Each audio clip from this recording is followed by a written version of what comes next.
মেঘু আজকে সবাইকে একটা রবীন্দ্রসঙ্গীত করে শোনাবে। ওরে গৃহ খোলদার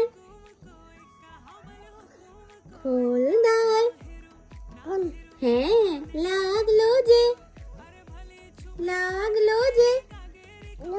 হ্যাঁ দোন, স্থলে জলে বনতলে লাগলো যে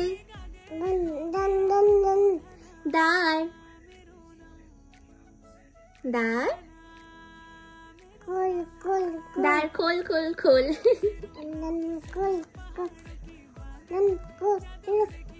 হ্যাঁ ঠিক আছে আমি আমি আমি বন্ধ করে দিচ্ছি। তোমাদের কেমন লাগলো জানিও। ওহো, মেঘু না নিজেকে ফ্রন্ট ক্যামেরায় দেখতে খুব ভালোবাসে। লাগলো দোল? ওরে বাবা রে।